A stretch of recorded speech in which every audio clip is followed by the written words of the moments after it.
ಚನ್ನರಾಯಪಟ್ಟಣ ತಾಲೂಕು ಪತ್ರಕರ್ತರ ಸಂಘ ಹಾಗೂ ತಾಲೂಕಿನ ವಿವಿಧ ಇಲಾಖೆಯ ನಡುವಿನ ಸೌಹಾರ್ದ ಕ್ರಿಕೆಟ್ ಪಂದ್ಯಾವಳಿಯಲ್ಲಿ ಚಾಮುಂಡೇಶ್ವರಿ ವಿದ್ಯುತ್ ನಿಗಮ ತಂಡ ಗೆಲುವು ಸಾಧಿಸಿದ್ದು, ಶಿಕ್ಷಣ ಇಲಾಖೆ ತಂಡ ರನ್ನರ್ ಅಪ್ ಆಗುವ ಮೂಲಕ 2ನೇ ಸ್ಥಾನವನ್ನು ಪಡೆದುಕೊಂಡಿತು.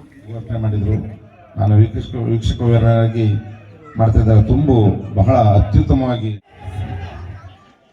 ಕವರ್ಚಿ ಭಾಗದಲ್ಲಿ ಸಂಭವ ಕ್ಯಾಚ್ ಅನ್ನು ತೆಗೆದುಕೊಂಡಿದ್ದಾರೆ. ಪ್ರಯತ್ನದಲ್ಲಿ ಮತ್ತೊಂದು ವಿಕೆಟ್ ಅನ್ನು ಮತ್ತೊಮ್ಮೆ ಬಿಡಿಗಡೆ ಭಾಗದಲ್ಲಿ 1 ರನ್ ಅನ್ನು ತೆಗೆದುಕೊಂಡ್ರು. Beautiful fielding.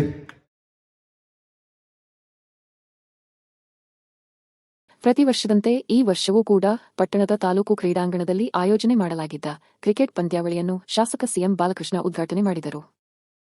ಬಳಿಕ ಪತ್ರಕರ್ತರು ಮತ್ತು ವಿವಿಧ ಇಲಾಖೆಗಳ ನಡುವೆ ನಡೆದ ಕ್ರಿಕೆಟ್ ಪಂದ್ಯಾವಳಿಯಲ್ಲಿ ಅರಣ್ಯ ಇಲಾಖೆ, ಕಂದಾಯ ಇಲಾಖೆ, ಆರೋಗ್ಯ ಇಲಾಖೆ, ನ್ಯಾಯಾಂಗ ಇಲಾಖೆ, ಆರ್ಟಿಪಿಆರ್, ಪುರಸಭೆ, ಪೊಲೀಸ್ ಇಲಾಖೆ, ಕೆಎಂಎಫ್ ಹಾಗೂ ಶಿಕ್ಷಣ ಇಲಾಖೆ ನಡುವೆ ಕ್ರಿಕೆಟ್ ಪಂದ್ಯಾವಳಿ ಜರುಗಿತು.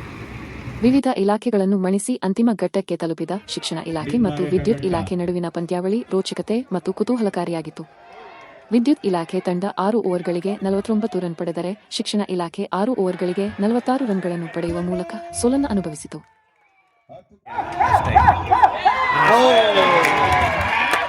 ಶಿಕ್ಷಣ ಇಲಾಖೆ ಕೈಲಿದ್ದ ಪಂದ್ಯವನ್ನು ಬಹಳ ಯಾವ್ದೋ ಒಂದು ವೈರ್ ಲೂಸ್ ಆಗಿತ್ತು, ಅಲ್ಲಿಂದ ಟೈಟ್ ಮಾಡ್ಕೊಂಡ್ ಬಂದ್ಬಿಟ್ರು ಅವರು. ಆದ್ರೂ ನಮ್ಮ ಕ್ರೀಡಾಭಿಮಾನಕ್ಕೆ ನಮ್ಮ ಒಂದು ಸಲಾಂ ಸರ್, ಗೋಪಾಲ್ ಸ್ವಾಮಿ ಅವರಿಗೆ ಮತ್ತು ಆನಂದಣ್ಣ ಅವರಿಗೆ, ರೋಜು ಅವರಿಗೆ ಚಪ್ಪಾಳೆ ಕೊಡ್ಬೇಕು ಸರ್. ಎಲ್ಲ ನಮ್ಮ ಹರೀಶ್ ಸಾಹೇಬ್, ನಮ್ಮ ಸರ್ ಅವ್ರದ್ದು 5,000 ರೂಪಾಯಿ ಹರೀಶ್ ಸರ್ ಕೊಡ್ತಾರೆ, ದಯವಿಟ್ಟು ಕೊಡ್ತಾರೆ. ಕಳೆದ ವರ್ಷ ವಿದ್ಯುತ್ ಇಲಾಖೆ ರನ್ನರ್ ಅಪ್ ಆಗಿದ್ದು, ಈ ಬಾರಿ ಕ್ರಿಕೆಟ್ ಪಂದ್ಯಾವಳಿಯ ಪ್ರಶಸ್ತಿಯನ್ನ ಮುಡಿಗೇರಿಸಿಕೊಂಡು ಗೆದ್ದು ಬಿಗಿತು. ಪಟ್ಟಣದ ವೈದ್ಯ ಸ್ಕೂಲ್ ಆಫ್ ನರ್ಸಿಂಗ್ ಕಾಲೇಜಿನ ವತಿಯಿಂದ ಟ್ರೋಫಿಯನ್ನು ಕೊಡುಗೆಯಾಗಿ ನೀಡಿದ್ದು, ಪಂದ್ಯಾವಳಿಯಲ್ಲಿ ಗೆದ್ದ ತಂಡಕ್ಕೆ ಗೋಪಾಲಸ್ವಾಮಿ ಮತ್ತು ಅಣತಿ ಆನಂದ್ ಟ್ರೋಫಿ ನೀಡಿ ಅಭಿನಂದಿಸಿದರು. ಗೆದ್ದ ತಂಡ ಕ್ರೀಡಾಂಗಣದಲ್ಲಿ ಕುಣಿದು ಕುಪ್ಪಳಿಸಿತು.